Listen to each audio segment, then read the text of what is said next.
कौसल्या सुप्रजा रामः पूर्वा सन्ध्या प्रवर्तते उत्तिष्ठ नरशार्दूल कर्तव्यं दैवमान्हिकम् कौसल्या सुप्रजा रामः पूर्वा सन्ध्या प्रवर्तते उत्तिष्ठ नरशार्दूल कर्तव्यं दैवमान्हिकम् उत्तिष्ठोत्तिष्ठ गोविन्द उत्तिष्ठ गरुडध्वज उत्तिष्ठ कमलाकान्त त्रैलोक्यं मङ्गलं कुरु उत्तिष्ठोत्तिष्ठ गोविन्द उत्तिष्ठ गरुडध्वज उत्तिष्ठ कमलाकान्त त्रैलोक्यं मङ्गलं कुरु मातः समस्त जगतां मधुकैटभारेः वक्षो विहारिणि मनोहर दिव्यमूर्ते श्रीस्वामिनि श्रितजनप्रिय दानशीले श्रीवेङ्कटेश दयिते तव सुप्रभातम् मातः समस्त जगतां मधुकैटभारेः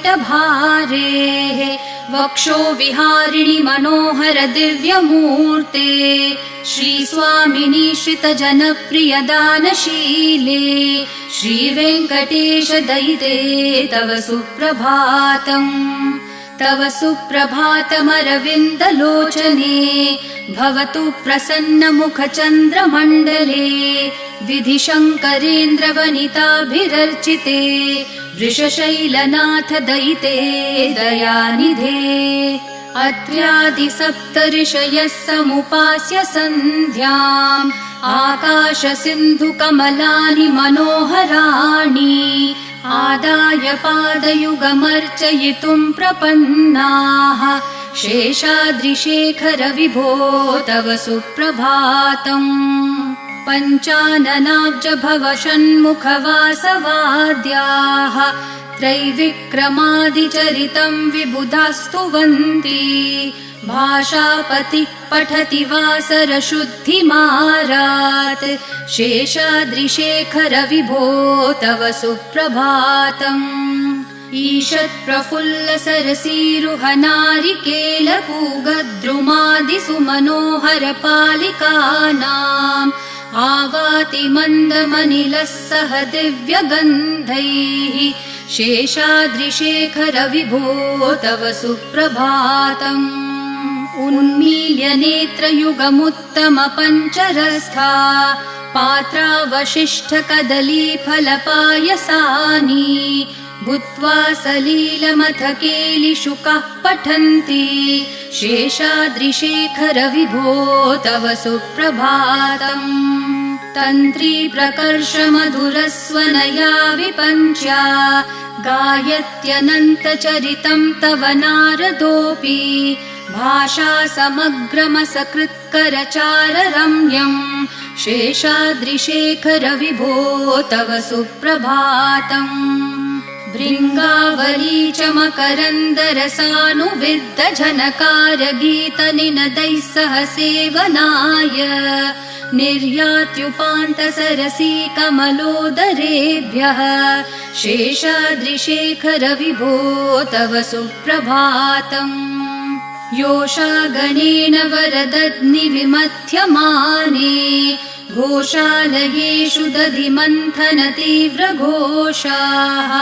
रोषात् कलिं वदधते ककुभश्च कुम्भाः शेषाद्रिशेखर विभो तव सुप्रभातम् पद्मेशमित्रशतपत्रगतालिवर्गाः हर्तुं श्रियं कुवलयस्य निजाङ्गलक्ष्म्या भेरीनिनादमिव बिभ्रति तीव्रनादम् शेषाद्रिशेखर विभो तव सुप्रभातम् श्रीमन्नभीष्टवरदाखिललोकबन्धो श्री श्रीनिवास जगदैकदयैकसिन्धो श्रीदेवतागृहभुजान्तर दिव्यमूर्ते श्रीवेङ्कटाचलपते तव सुप्रभातम् श्रीमन्नभीष्टवरदाखिललोकबन्धो श्री श्रीनिवास जगदेकदयैकसिन्धो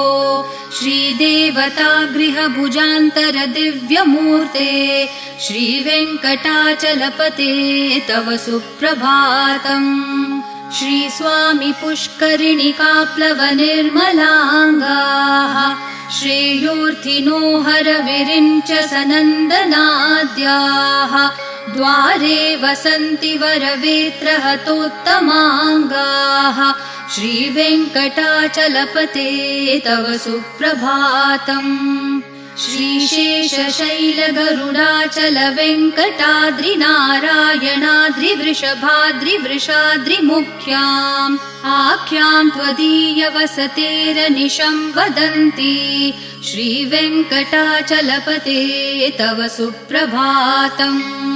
सेवापरः शिवसुरेश कृशानुधर्मरक्षोऽम्बुनाथ पवमानधनाधिनाथाः बद्धाञ्जलि प्रविलसन्निज शीर्षदेशाः श्रीवेङ्कटाचलपते तव सुप्रभातम्।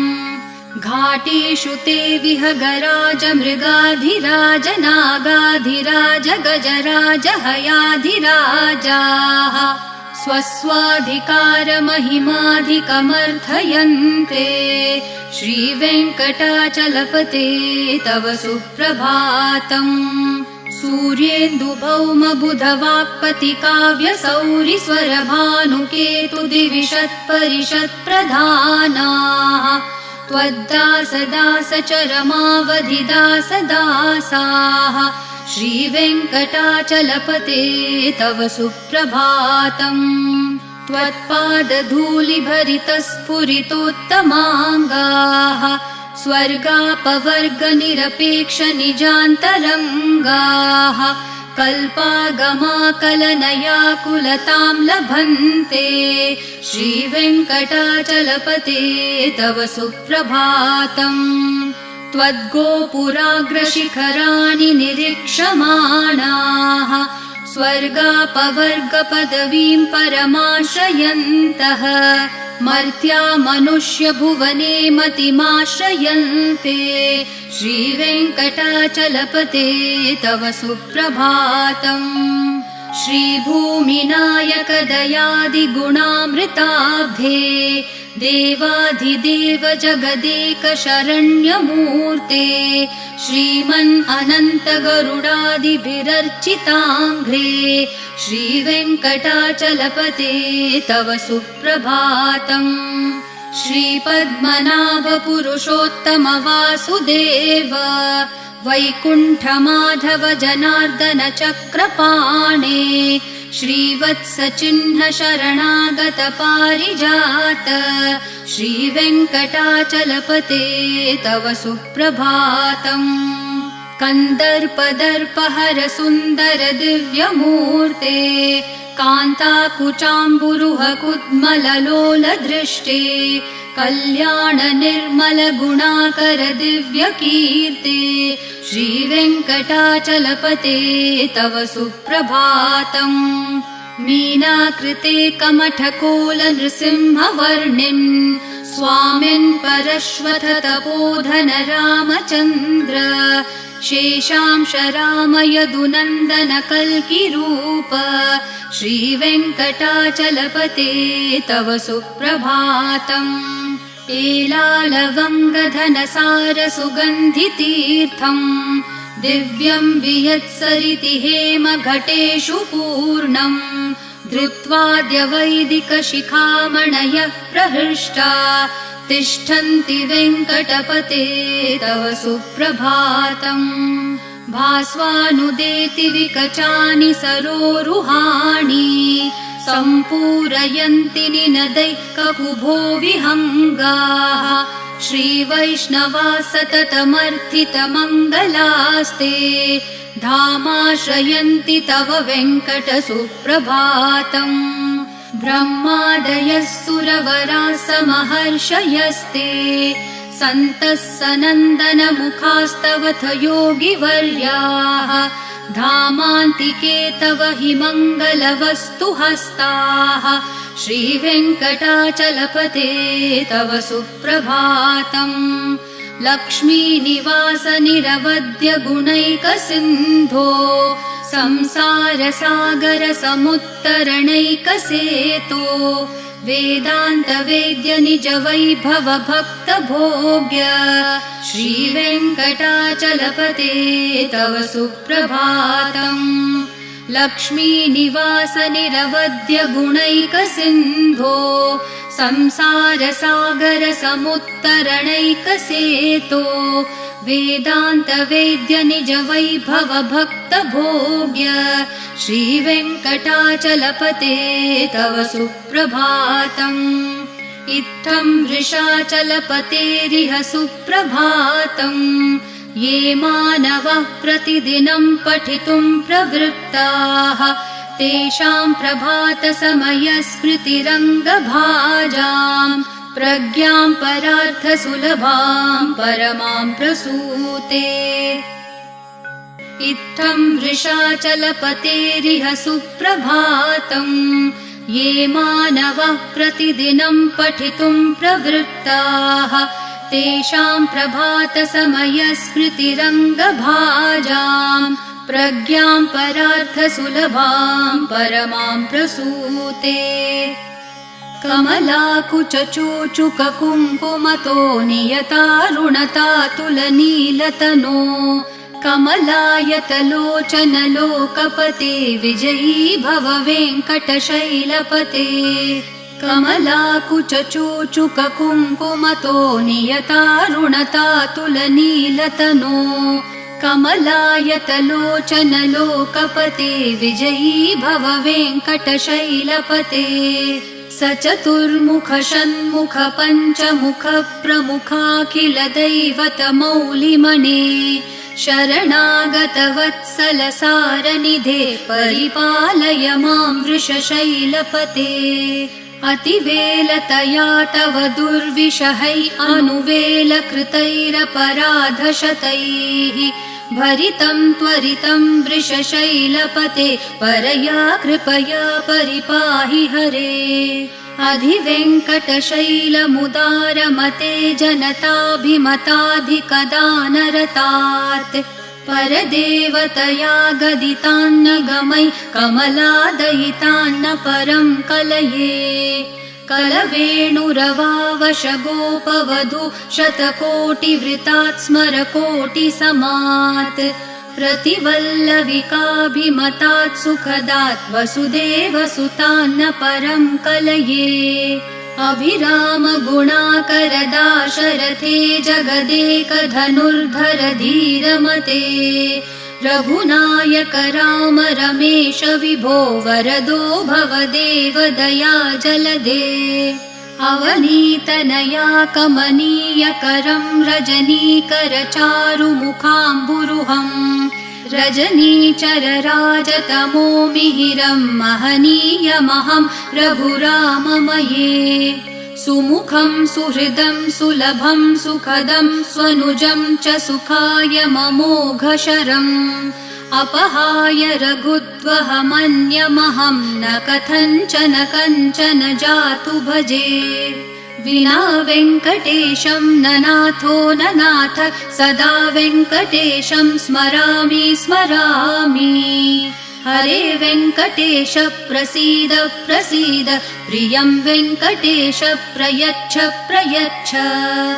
विना वेङ्कटेशं न नाथो न नाथ सदा वेङ्कटेशं स्मरामि स्मरामि। हरे वेङ्कटेश प्रसीद प्रसीद प्रियं वेङ्कटेश प्रयच्छ प्रयच्छ। अहं दूरतस्ते पदाम्भोजयुग्म प्रणामेच्छयागत्य सेवां करोमि। सकृत्सेवया नित्यसेवा फलं त्वं प्रयच्छ प्रयच्छ प्रभो वेङ्कटेश। अज्ञानिना मया दोषान् अशेषान् विहितान् हरे क्षमस्वत्वं क्षमस्वत्वं शेषशैलशिखामणे। अज्ञानिना मया दोषान् अशेषान् विहितान् हरे क्षमस्वत्वं क्षमस्वत्वं शेषशैलशिखामणे।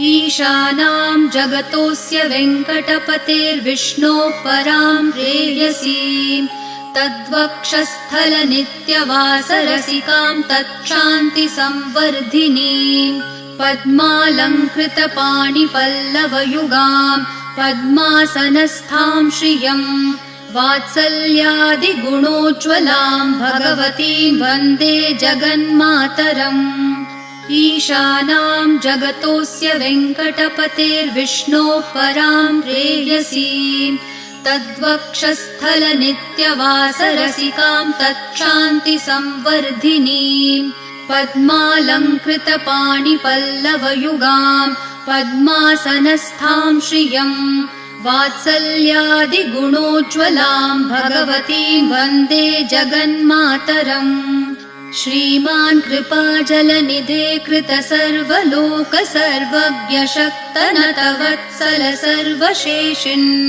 स्वामिन् सुशीलसुलभाश्रितपारिजात श्रीवेङ्कटेश चरणौ शरणं प्रपद्ये श्रीमान् कृपाजलनिधे कृतसर्वलोकसर्वज्ञ शक्तनतवत्सल सर्वशेषिन् स्वामिन् सुशीलसुलभाश्रितपारिजात श्रीवेङ्कटेश चरणौ शरणं प्रपद्ये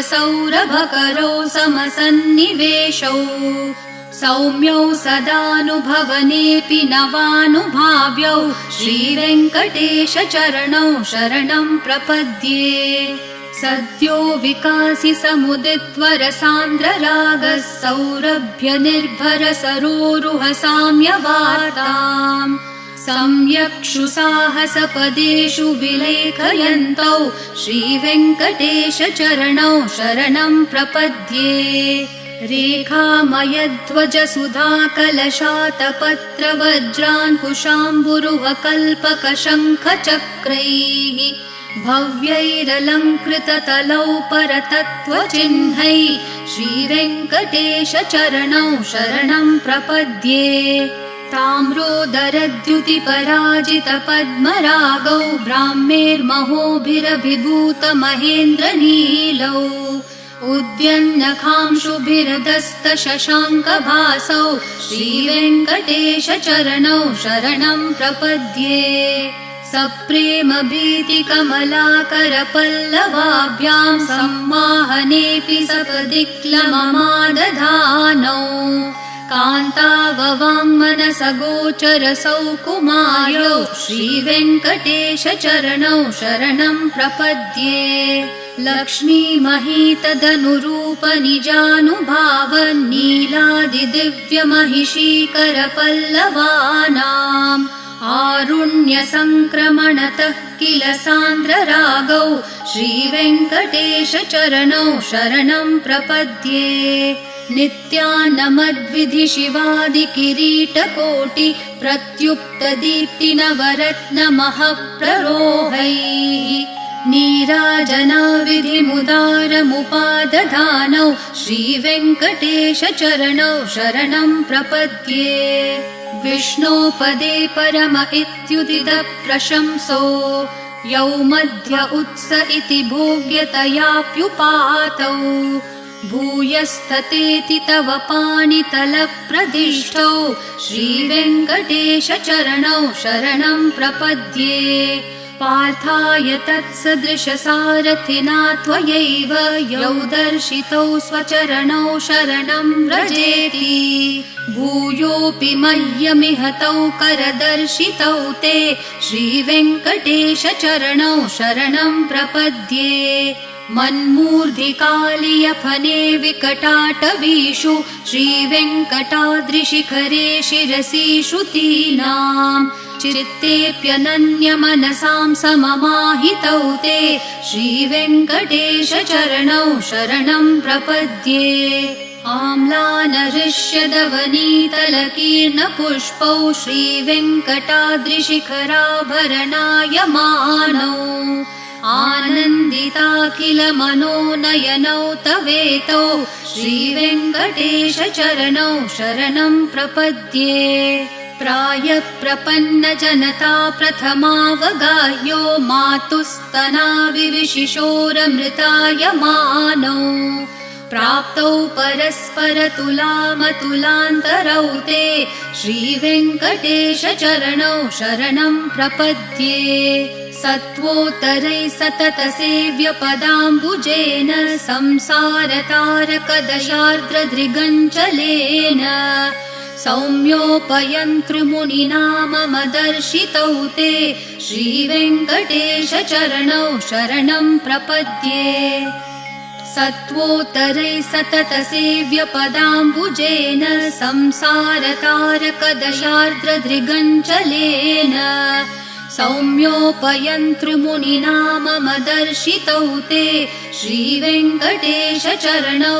शरणं प्रपद्ये श्रीशश्रिया घटिकया त्वदुपाय भावे प्राप्ये त्वयि स्वयमुपेयतया स्फुरन्त्या नित्याश्रिताय निरवद्य गुणाय तुभ्यं स्यां किङ्करो वृषगिरीश न जातु मह्यम् श्रीशश्रिया घटिकया त्वदुपाय भावे प्राप्ये त्वयि स्वयमुपेयतया स्फुरन्त्या नित्याश्रिताय निरवद्य गुणाय तुभ्यं स्यां किङ्करो वृषगिरीश न जातु मह्यम् श्रियः कान्ताय कल्याणनिधये निधयेऽर्थिनां श्रीवेङ्कटनिवासाय श्रीनिवासाय मङ्गलम् श्रियः कान्ताय कल्याणनिधये निधयेऽर्थिनां श्रीवेङ्कटनिवासाय श्रीनिवासाय मङ्गलम् लक्ष्मी सविभ्रमालोकसुप्रविभ्रमचक्षुषे चक्षुषे सर्वलोकानां वेङ्कटेशाय मङ्गलम् श्रीवेङ्कटाद्रिशृङ्गाग्रमङ्गलाभरणाङ्ग्रये मङ्गलानां निवासाय श्रीनिवासाय मङ्गलम् सर्वावयवसौन्दर्यसम्पदा सर्वचेतसां सदा सम्मोहनायास्तु वेङ्कटेशाय मङ्गलम् नित्याय निरवध्याय सत्यानन्दचिदात्मने सर्वान्तरात्मने श्रीमद्वेङ्कटेशाय मङ्गलम् स्वतः सर्वविदे सर्वशक्तये सर्वशेषिणे सुलभाय सुशीलाय वेङ्कटेशाय मङ्गलम् परस्मै ब्रह्मणे पूर्णकामाय परमात्मने प्रयुञ्जे परतत्त्वाय वेङ्कटेशाय मङ्गलम् आकालतत्त्वमशान्तम् आत्मनामनुपश्यताम् अतृप्तामृतरूपाय वेङ्कटेशाय मङ्गलम् प्रायस्वचरणौ पुंसां शरण्यत्वेन पाणिना कृपया दिशते श्रीमद्वेङ्कटेशाय मङ्गलम् दयामृत्तरङ्गिन्यास्तरङ्गैरिव शीतलैः अपाङ्गैः सिञ्चते विश्वं वेङ्कटेशाय मङ्गलम् सद्भूषाम्बरहेतिनां सुषमावहमूर्तये सर्वार्तिशमनायास्तु वेङ्कटेशाय मङ्गलम् श्रीवैकुण्ठविरक्ताय स्वामि पुष्करिणीतटे